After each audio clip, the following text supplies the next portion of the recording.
Sebuah kisah mahakarya terbaik dari S.H. Mintarja yang sangat populer di masanya berlatar belakang kerajaan Singasari. Dengan bangga kami persembahkan kepada sahabat Permata TV tercinta semuanya dengan judul Kisah Pelangi di Langit Singasari.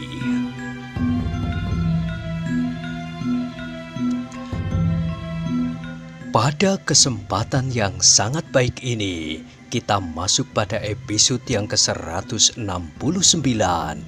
Selamat menikmati.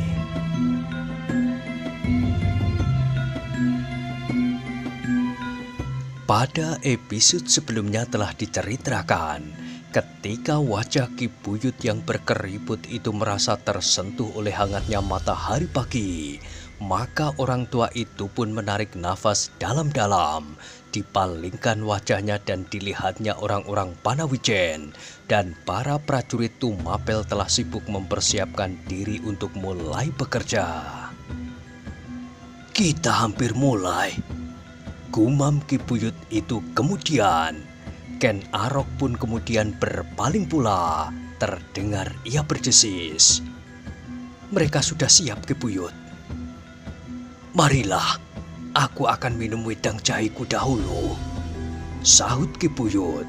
Kepada Empu Gandring Ki Buyut itu mempersilahkan. Marilah Empu, minumlah dahulu.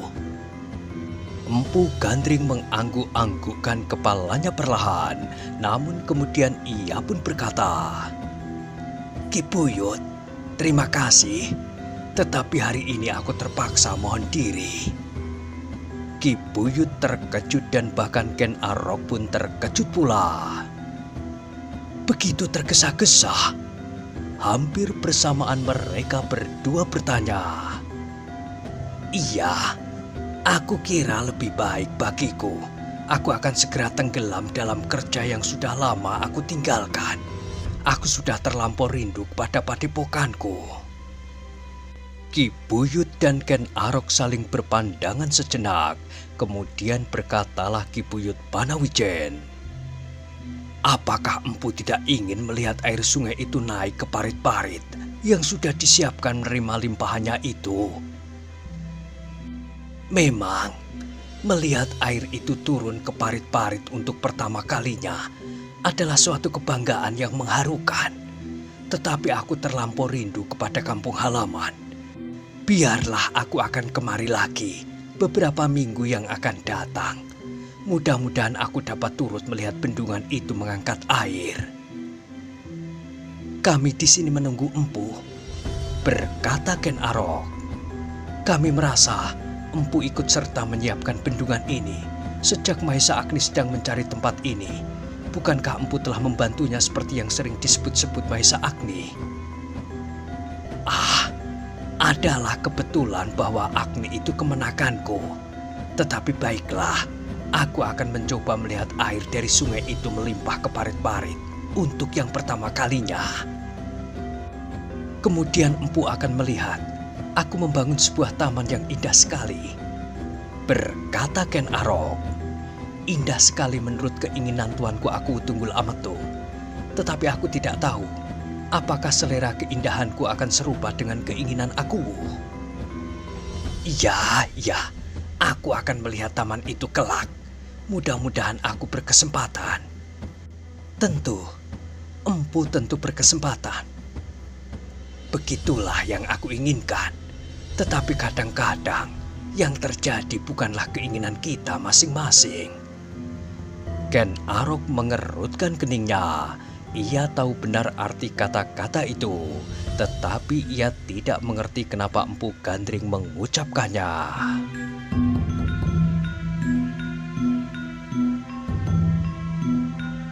Empu, berkata Ken Arok kemudian, taman itu tidak akan terlalu lama siap. Lihat, di ujung dari parit induk ini, yang kelak akan terletak di luar daerah persawahan yang akan dibuat oleh orang-orang Panawijen, telah aku gali sebuah sendang buatan. Beberapa macam pepohonan telah aku tanam sejak kini, meskipun setiap sore masih harus disiram dan masih harus dilindungi dari terik matahari sampai air ini mengalir ke sana. Di sekitar sendang itulah nanti akan dibuat sebuah taman dengan kebun bunga yang indah. Beberapa jenis pohon pelindung telah pula aku tanam sejak sekarang. Empu Gandring mengangguk-anggukkan kepalanya. Iya, aku ingin sekali melihat taman itu kelak. Empu Gandring harus melihatnya dan memujinya. Biarlah orang lain, tuanku aku sendiri nanti mencelanya. Empu Gandring tersenyum. Hehehe, aku akan memuji, bukan sekadar untuk menyenangkan hati Angger, tetapi aku yakin semenjak sekarang bahwa taman itu akan menjadi taman yang paling indah di seluruh Tumapel dan bahkan seluruh Kediri, sebab taman itu dipersiapkan pada tanah yang masih kosong, yang dapat dibuat benar-benar menurut rencana. Tetapi rencananya lah yang jelek, Empu. Empu Gandring, Ki Buyut Panawijen dan bahkan Ken Arok sendiri tertawa. Empu, berkata Ken Arok itu tiba-tiba, aku telah mendengar bahwa Empu adalah seorang pembuat keris yang jarang ada duanya. Mungkin suatu ketika aku akan datang kepada Empu untuk mendapatkan sebuah kenang-kenangan. Seperti Empu lihat, sampai kini aku belum mempunyai sebuah keris yang berarti bagiku, apalagi sebuah keris yang disebut pusaka. Karena itu, pada suatu saat aku mengharap bahwa Empu akan memberi aku sifat kandel. Empu Gandring berdesah. Aku tidak lebih dari seorang pandai besi biasa, Angger. Tetapi aku mengharap Angger datang ke padepokanku, Lulumbang. Mungkin aku dapat membuat sesuatu untuk Angger, tetapi sama sekali bukan sebuah pusaka. Apabila Angger menghendaki sekedar pisau untuk menebas alang-alang, nah, aku akan bersedia. Empu terlampau merendahkan diri. Tidak, Angger, supaya Angger tidak kecewa kelak. Ken Arok tersenyum. Katanya, baiklah, suatu ketika aku pasti datang ke Lulumbang. Tetapi sebaiknya Empulah yang datang lebih dahulu kemari, melihat taman yang akan aku persembahkan kepada tuanku Tunggul Ametung, yang akan dijadikannya hadiah untuk permaisurinya tercinta, tuanku Putri Ken Dedes. Empu Gandring menarik nafas dalam-dalam. Sambil mengangguk-angguk lemah ia memandangi padang yang luas itu. Jauh di atas pandangan matanya, ia melihat langit seolah-olah bertemu dengan padang rumput yang kering itu. Terpercik di dadanya serasa ia tidak akan dapat melihat padang itu lagi kelak.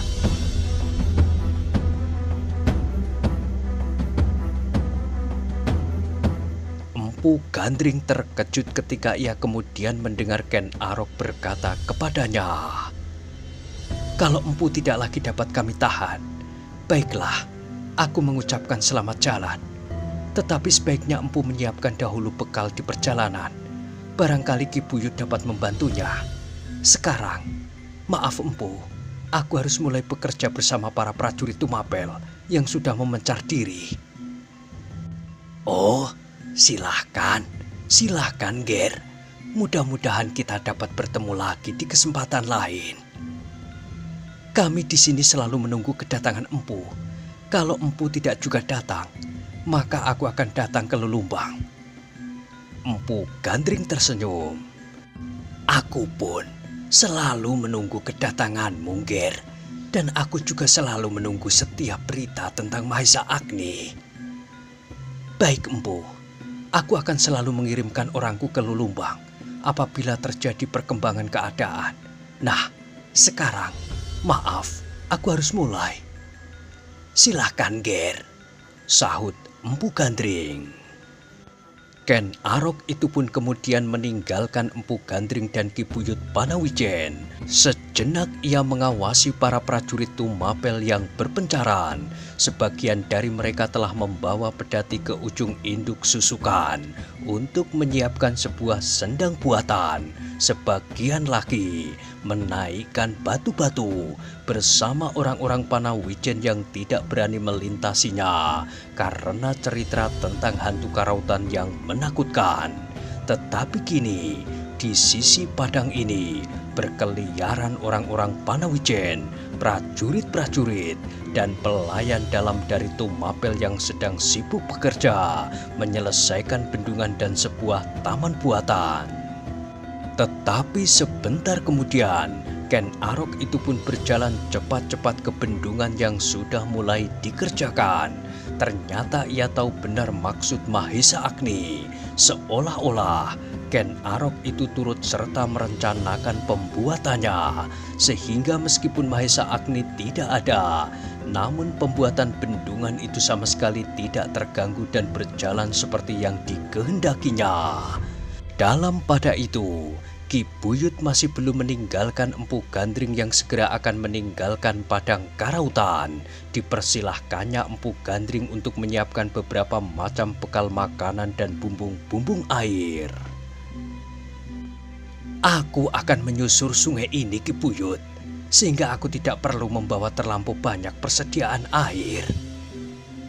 Oh, Ki Buyut mengangguk-anggukkan kepalanya.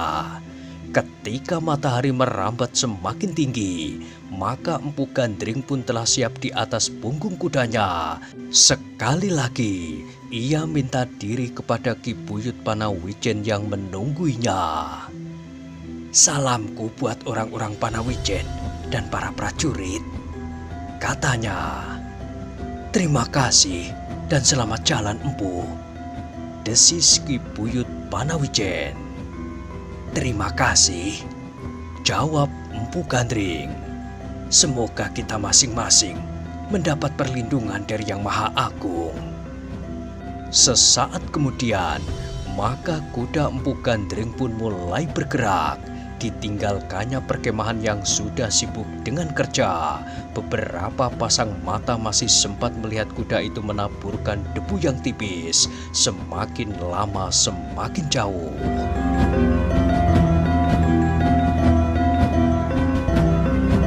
Sekali-sekali Empu Gandring pun berpaling pula.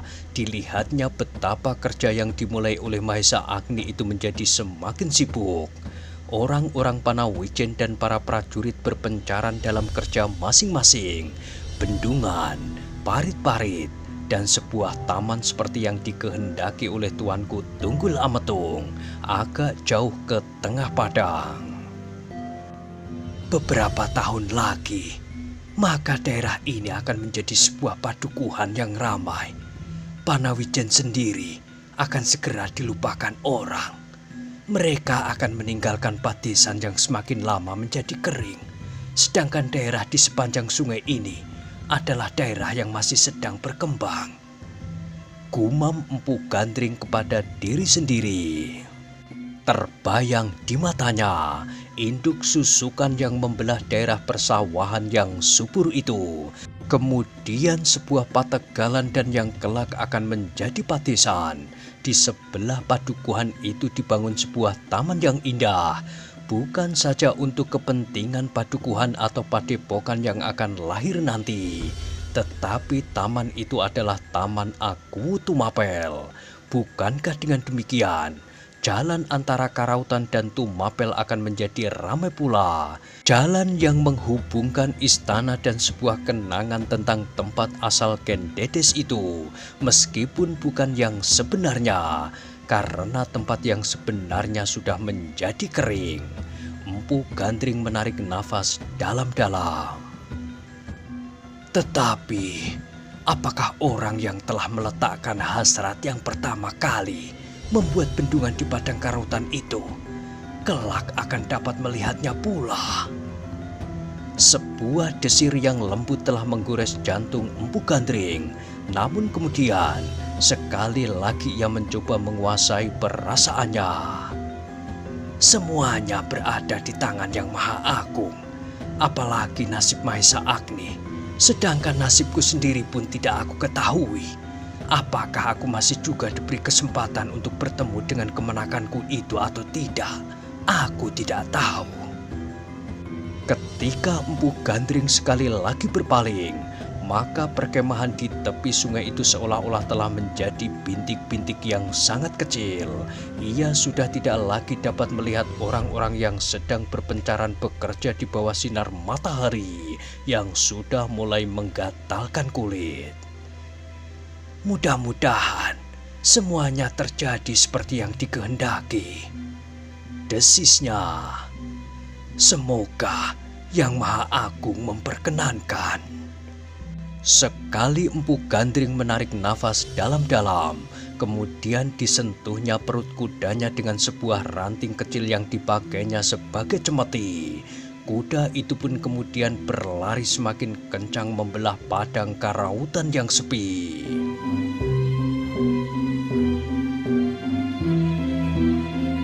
Sementara itu, matahari pun merayap perlahan-lahan menyusuri jalannya di langit, semakin lama semakin tinggi. Ketika dicapainya puncak ketinggian, maka ditempuhnya jalannya di belahan langit di sebelah barat, semakin lama semakin rendah. Selembar-selembar awan hanyut di permukaan wajah yang biru, dan burung-burung berkeliaran menyambar makanannya. Dalam pada itu 2 ekor kuda sedang berpacu memasuki jalan kota di Tumapel. Derap kakinya menghentak-hentak di atas tanah berbatu-batu. Segumpal-gumpal debu yang putih melontar ke udara.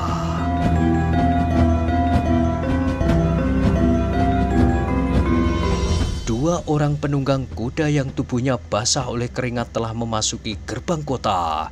Keduanya adalah prajurit yang mendapat perintah dari Ken Arok untuk menyampaikan laporan kepada Aku Tunggul Ametung. Di regol pertama istana Tumapel, keduanya berhenti. Para penjaga yang melihat kedua prajurit yang tubuhnya menjadi kelabu karena debu yang melekat, tersenyum sambil bertanya, "Hei, apakah kau baru saja berguling-guling di atas pasir?" Sahut salah seorang dari mereka. "Panasnya bukan main. Hei, apakah masih ada sisa makanan di sini?" Prajurit-prajurit yang berada di regol itu tertawa. "Hehehe, apakah kau tidak membawa bekal apapun dari Panawijen?" "Aku tidak datang dari Panawijen.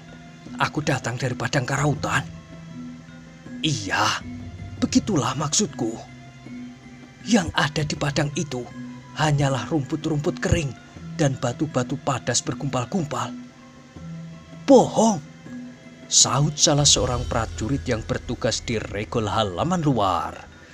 "Kau sangka aku tidak tahu berapa pedati penuh dengan beras dan jagung yang kalian bawa ke padang itu? Tetapi aku tidak sempat membawa barang segumpal pun. Sekarang beri aku makan." Para penjaga regol itu tertawa. Dibawanya kedua kawannya ke gardu mereka. "Aku masih mempunyai sebungkus meniran jagung." "Jadilah, sementara itu sampaikan lewat pelayan dalam yang bertugas bahwa kami berdua ingin menghadap Aku Tunggul Ametung. Kami membawa pesan dari Ken Arok yang memimpin kami di padang karautan." "Telanlah makanan itu dahulu. Kalau tiba-tiba aku memanggilmu saat ini juga, kau tidak akan menghadap sambil mengunyah meniran jagung." "Aku tidak akan menerima aku segera. Aku masih akan sempat mandi dahulu." "Pantas." "Apanya yang pantas? Kalau kau memang bermaksud mandi dahulu, seharusnya kau mandi sebelum makan." "Ah, sama saja. Mandi lalu makan, atau makan lalu mandi." Para prajurit itu pun tertawa. Mereka membiarkan kedua kawannya makan sekenyang-kenyangnya. Sementara itu salah seorang dari mereka pergi ke halaman dalam, menyampaikan permohonan kedua prajurit itu untuk menghadap lewat mereka yang bertugas di dalam. Ternyata dugaan kedua prajurit yang datang dari padang karautan itu meleset. Ternyata begitu Akuwu mendengar permohonan itu, segera berkata, "Bawa mereka kemari." Prajurit yang sedang makan itu pun menjadi tergesa-gesa ketika mereka menelan gumpalan mendiran jagung yang terakhir. Maka mereka memerlukan hampir sekendi air untuk mendorong gumpalan itu masuk ke dalam perut mereka. Dengan tergesa-gesa, mereka menyeka badan mereka yang kotor, membenahi pakaian mereka, dan dengan tergesa-gesa pula, mereka berjalan masuk lewat pintu regol halaman dalam. "Akuwu hampir tidak sabar menunggu kalian," berkata prajurit yang berada di regol halaman dalam. "Aku baru makan," sahut kedua prajurit itu sambil berjalan cepat. Sejenak kemudian, kedua prajurit itu telah duduk tumungkul di hadapan Akuwu Tunggul Ametung di ruang belakang. Sekali-sekali mereka menekan perut mereka yang terasa sakit di arah lambung karena mereka baru saja makan kenyang-kenyang. "Apakah kalian membawa pesan dari Ken Arok?" bertanya Akuwu Tunggul Ametung. "Hamba tuanku," sahut kedua prajurit itu. "Tentang bendungan dan taman?" "Hamba tuanku, tetapi juga tentang yang lain." "Yang lain itulah yang pasti akan menarik perhatian. Tentang bendungan dan taman, bukankah kau akan berkata bahwa keduanya telah dikerjakan dengan lancar?" "Hamba tuanku."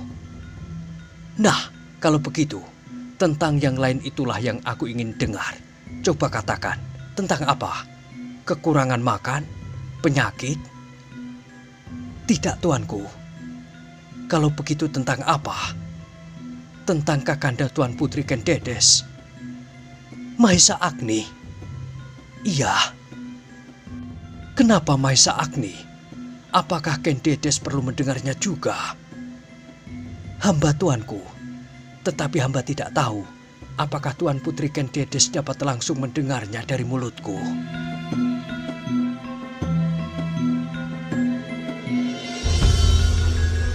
Akuwu Tunggul Ametung mengerutkan alisnya.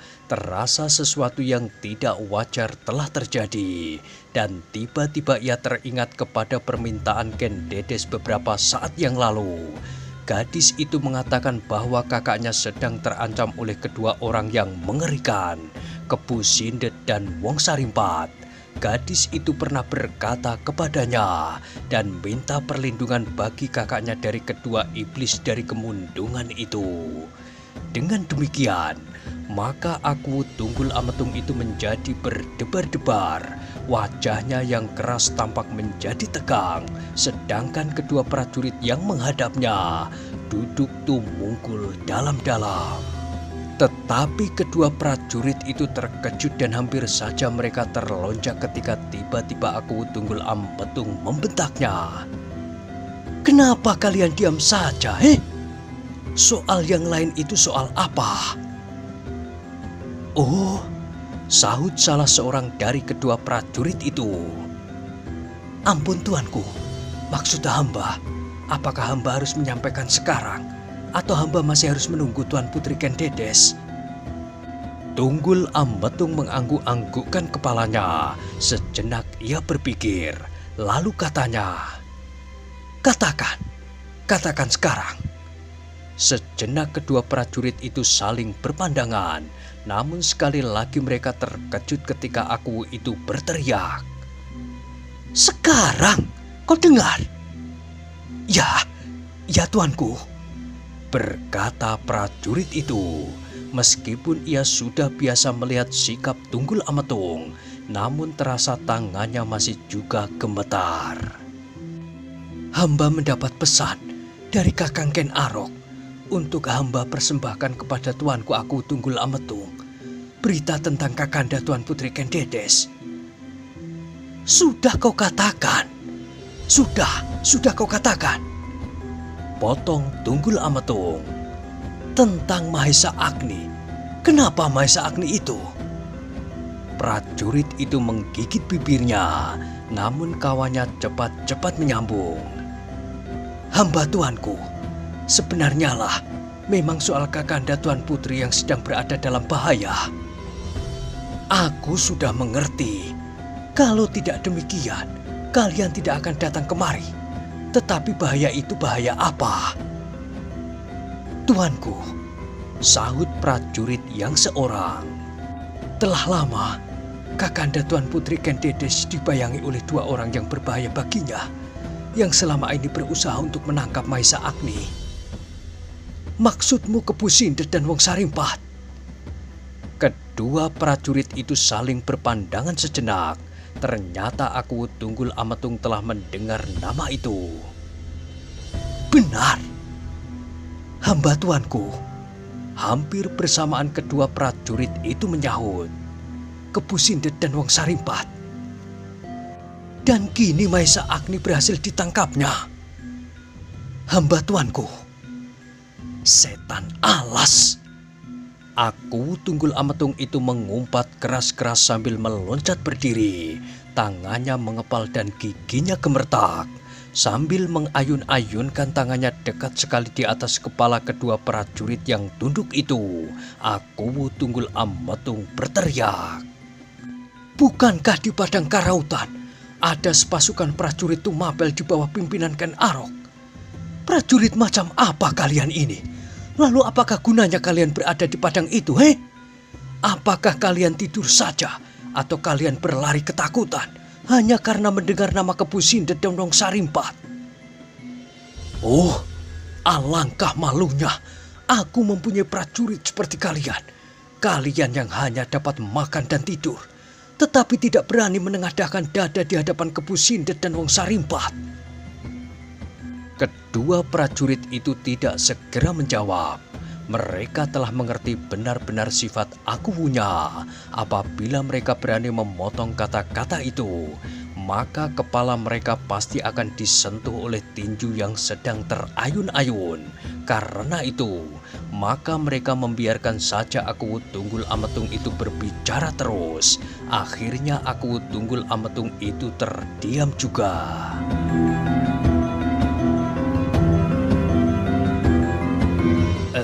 Ampun tuanku, berkata seorang dari kedua prajurit itu setelah Aku Tunggul Ametung berdiam diri. Yang terjadi itu benar-benar di luar kemungkinan pertolongan kami.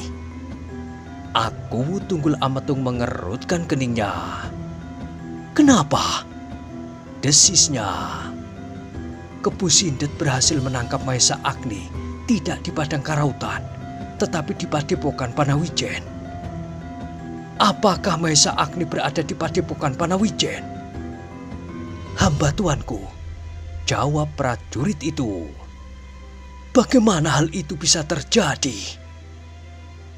Maka prajurit itu pun kemudian menyampaikan pesan Ken Arok dan Empu Gandring kepada Aku Tunggul Ametung. Dengan hati-hati dikatakannya peristiwa itu berurutan seperti yang mereka dengar. Dikatakannya pula bahwa Wong Sarimpat kini telah terbunuh dalam perkelahian melawan Empu Sodo, guru kuda sempana yang ingin juga membebaskan Mahisa Agni. Aku Tunggul Ametung mengangguk-anggukkan kepalanya. Ia kini telah duduk kembali. Dengan wajah yang tegang ia mencoba membayangkan apa yang telah terjadi atas Mahisa Agni. Desahnya. Anak itu kurang hati-hati. Kenapa ia tidak membawa beberapa orang prajurit bersamanya ketika ia pergi ke Panawijen? Sekali lagi Aku berdiri dengan gelisahnya sambil berpaut tangan di punggungnya itu. Ia berjalan hilir mudik di dalam ruangan itu. Kepalanya ditundukkannya seolah-olah sedang memandangi ujung-ujung kakinya berganti-ganti.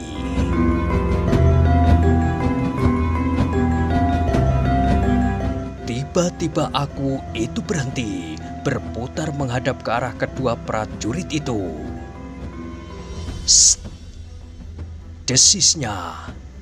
Jangan terlampau keras, nanti Ken Dedes mendengarnya. Ia tidak boleh menjadi gelisah karenanya. Aku sendirilah yang akan menyampaikan berita ini kepadanya dengan hati-hati. supaya ia tidak menjadi bingung dan cemas. Rencana yang sudah aku susun selama ini tidak boleh terganggu karenanya. Kedua prajurit itu tersenyum di dalam hati.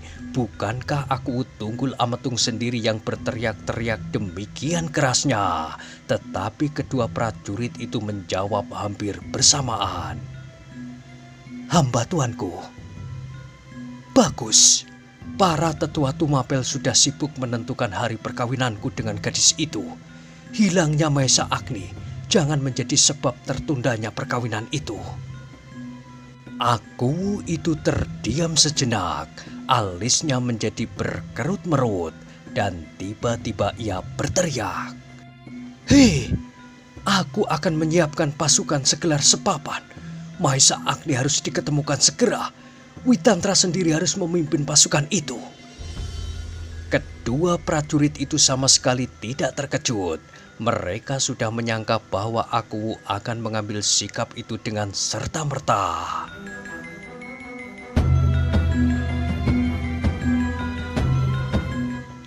Nah, bagaimanakah kisah selanjutnya? Silakan ikuti terus kisah Pelangi di Langit Singasari pada episode berikutnya.